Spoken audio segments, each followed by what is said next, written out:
आध्यात्मिक पथ की कहानी सुनने वाले सभी श्रोतागणों को जय श्री कृष्णा, जय श्री राधे। अगर आपको मेरी कहानियां पसंद आती हैं तो लाइक से सब्सक्राइब जरूर करें। शुक्राचार्य कैसे बने दैत्यों के गुरु? भगवान विष्णु से इतनी नफरत क्यों थी? उन्हें नवग्रह में शामिल क्यों किया गया?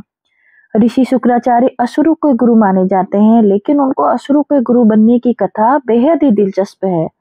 बाद में ऋषि शुक्राचार्य को नवग्रहों में भी स्थान मिला, लेकिन उससे पहले उन्हें असुरों का गुरु बनने का फैसला क्यों किया? चलिए इस बारे में जानते हैं। ऋषि शुक्राचार्य महर्षि भृगु के पुत्र और भगवान विष्णु के भक्त प्रहलाद के भांजे थे।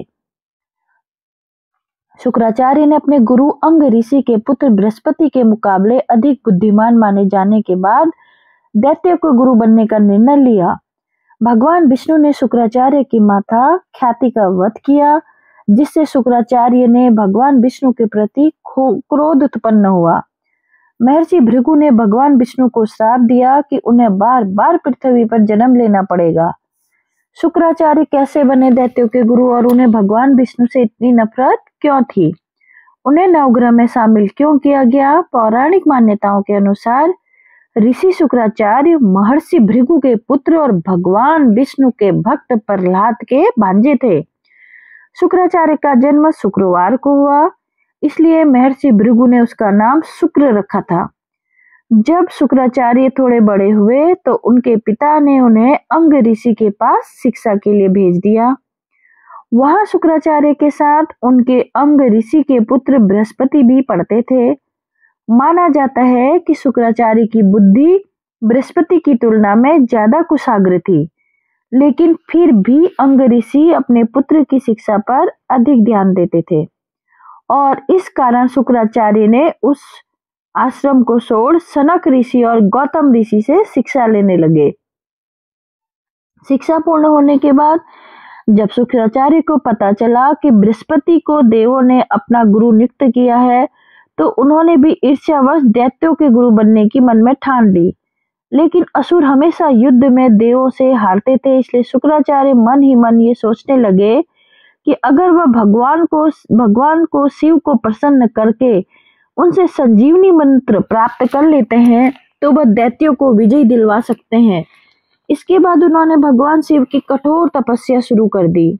गुरु को तपस्या में लीन देखकर सभी दैत्य शुक्राचार्य की माता ख्याति के शरण में चले गए और जो भी देवता दैत्य को मारने आता, ख्याति उसे मूर्छित कर देती या फिर अपनी शक्तियों से लकवाग्रस्त कर देती।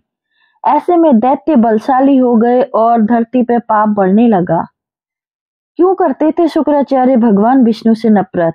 जब दैत्यों का अत्याचार बढ़ने लगा तो पापियों का नाश करने के लिए भगवान विष्णु ने शुक्राचार्य की मां और भृगु ऋषि की पत्नी ख्याति का सुदर्शन चक्र से सिर काट दिया था, क्योंकि उनके रहते देव कभी भी देवताओं को कुछ नहीं बिगाड़ पाते। जब इस बात का पता शुक्राचार्य को लगा तो उन्होंने भगवान विष्णु पर बड़ा क्रोध आया और उन्होंने मन ही मन उनसे बदला लेने की ठान ली। शुक्राचार्य एक बार फिर भगवान शिव की तपस्या में लीन हो गए और भगवान शिव से संजीवनी मंत्र प्राप्त किया।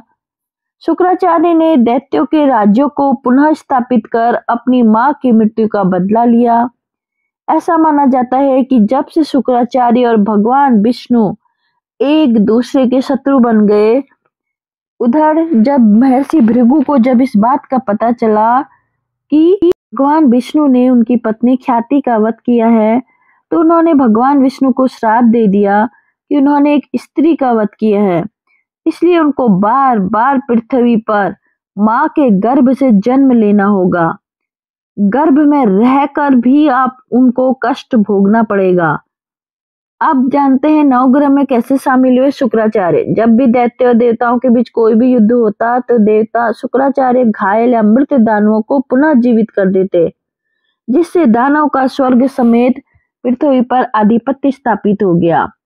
बाद में देवताओं की मदद करने के लिए महादेव ने शुक्राचार्य को निगल लिया ताकि वो अपनी विद्याओं का दुरुपयोग असुरों को प्राण देने में ना कर दें।